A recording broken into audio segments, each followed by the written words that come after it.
अजमेर जिले के विकास के संकल्प को लेकर आया हूं राजनीति में, का रिजू झुंझुनवाला ने किशनगढ़ विधानसभा क्षेत्र के रूपनगढ़ में किया जनसंपर्क। पूर्व शिक्षा मंत्री नसीम अख्तर रही साथ। कांग्रेस प्रत्याशी रिजू झुंझुनवाला ने किशनगढ़ विधानसभा क्षेत्र के रूपनगढ़ में ब्लॉक कांग्रेस कमेटी की बैठक को संबोधित करते हुए कहा कि वह अजमेर जिले के संपूर्ण विकास के संकल्प को लेकर राजनीति में आए हैं। मुख्यमंत्री अशोक गहलोत, उप मुख्यमंत्री सचिन पायलट और कांग्रेस के राष्ट्रीय अध्यक्ष राहुल गांधी ने उन पर इस संकल्प के प्रति भरोसा जताया है। झुंझुनवाला ने कांग्रेस कार्यकर्ताओं से आह्वान करते हुए कहा कि आगामी 29 अप्रैल को अधिक से अधिक मतदान कराने के प्रयास में जुट जाएं। उन्होंने कहा कि चुनाव सिर्फ वह नहीं लड़ रहे हैं, बल्कि ये चुनाव कांग्रेस के हर कार्यकर्ता का है। कांग्रेस के बूथ स्तर के कार्यकर्ताओं को भी अभी से चुनाव जीतने की रणनीति बनाकर उसे पूरा करने में जुट जाना चाहिए। झुंझुनवाला ने कहा कि देश के नौजवान को तथाकथित राष्ट्रीयवाद नहीं बल्कि रोजगार चाहिए। अगर कांग्रेस कार्यकर्ता अजमेर लोकसभा सीट पर जिताते हैं तो आने वाले 5 साल में वो नौजवान के लिए रोजगार का प्रबंध करेंगे। है मेरी कर्म भूमि अजमेर है, आप मेरे को अजमेर वाला बुलाना है। कर्म भूमि मेरी अजमेर ही रहेगी, चाहे मैं कहीं का भी हो, और यहाँ के लिए मैं जितना कुछ कर पाऊँ आज के बाद वो मेरा सौभाग्य होगा। जैसे साहब ने बोला, मैं काफ़ी लोग दिल्ली, बम्बई, जयपुर और जहाँ भी लोग इंडस्ट्री लगा रहे होंगे, एक के पास आपको लेके जाएंगे, जरूरत पड़ी तो पायलट साहब को लेके जाएंगे, हाथ जोड़ के उनसे बोलेंगे कि साहब आप और कहीं इंडस्ट्री नहीं, आप इंडस्ट्री अगर कहीं बाहर लगा रहे हो, आप हमारे अजमेर में आओ और अजमेर में इंडस्ट्री लगाओ, क्योंकि और सब चीज़ों में अजमेर काफ़ी आगे है। लेकिन जब मैं देखता हूँ जैसे भीलवाड़ा, कोटा, बांसवाड़ा, इन सब जगह से कंपेयर करें तो इंडस्ट्री के माध्यम से अजमेर थोड़ा पिछड़ा हुआ है।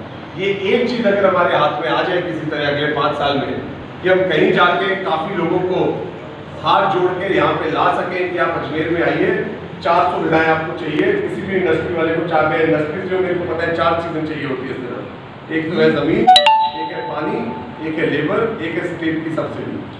स्टेट के तरफ से सारी सुविधाएं अवेलेबल है हमारे स्टेट में, चाहे इंटरेस्ट की छूट हो या किसी चीज़ की छूट हो, पावर है वो। हमारे राजस्थान का जो लेबर है, खास करके इस जिले का, क्योंकि मैं इस जिले के मेरे को सौभाग्य प्राप्त हुआ है काफ़ी लेबर के इस जिले से डील करने का, तो मैं ये कह सकता हूँ शान से कि इस अजमेर जिले का जो लेबर है वो शायद हिंदुस्तान में सर्वश्रेष्ठ लेबर होगा। काम करने के तरीके से किसी को कभी कोई दिक्कत नहीं आती। 2 चीज़ें जो रह गई यहाँ पे, सिर्फ ज़मीन की कोई कमी नहीं है अजमेर में।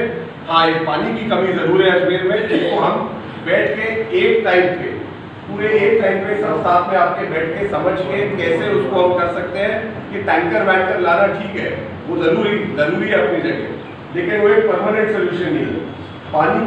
पानी के जो समस्या है अजमेर जिले की, उसका एक टाइम पे हमें सोल्यूशन निकालना होगा बैठ के। और मेरा ये मानना है कि अगर कोई आदमी किसी चीज़ की ठान लेता है तो वो आदमी उस चीज़ को करके छोड़ता है। ये मैंने भीलवाड़ा में देखा है। सीपी जोशी जी ने कहा था कि मैं चंबल का पानी ला के रहूँगा, कैसे भी करके वो चंबल का पानी ले आए भीलवाड़ा में। उन्होंने कैसे किया, क्या किया, वो सीख कर जल्द से जल्द, चाहे वो चंबल का पानी हो, कहीं का पानी हो, बिल्कुल 1 साल के अंदर हमें तय कर लेना है कि अजमेर की पानी की समस्या हमेशा के लिए खत्म हो, तो यहाँ पे इंडस्ट्री आए। और फिर मैं आपको एक आश्वासन देता हूँ कि एक आदमी ये 3 चीजें सुविधाएं अगर मिल गई तो मेरे तरफ से एक आदमी के पास मैं हाथ जोड़ के, जितने बिजनेसमैन है, हाथ जोड़ के उनको यहाँ पे लाऊंगा। मैं अपना व्यवसाय अजमेर में लगाए और यहाँ की युवा जो है उनको तरक्की मिले, बाहर जाने का मौका नहीं मिले तो युवाओं को रोजगार मिले। तो भाइयों बहनों, मेरा इस चुनाव में मेरा एक ही मुद्दा रहेगा, 2 ही मुद्दे रहेंगे, सिर्फ 2 मुद्दे को लेकर मैं चुनाव में उतरा हूँ। मेरा तीसरा कोई मुद्दा नहीं है। मैं बार कह चुका हूँ, राजनीति करना मेरे लिए एक पैसा कमाने का जरिया नहीं होगा, वो मैं जिंदगी भर नहीं करूँगा। मेरे को सिर्फ राजनीति की जो सेवा करनी है।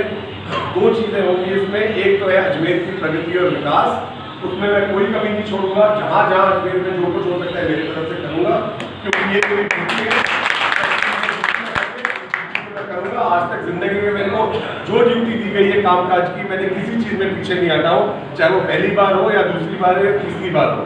तो चाहे मैं पहली बार आपके बीच में आ रहा हूँ, लेकिन मैं कभी पीछे नहीं हटने वाला। और दूसरी चीज़ है युवा को रोजगार। हम कुछ भी कह लें, इधर उधर की बातें कर ले, ये कर ले, वो कर ले, नेशनलिज्म की बात है, राष्ट्रवाद की बात कर ले, एंड में युवा एक ही चीज़ चाहता है, वो है रोजगार, तरक्की।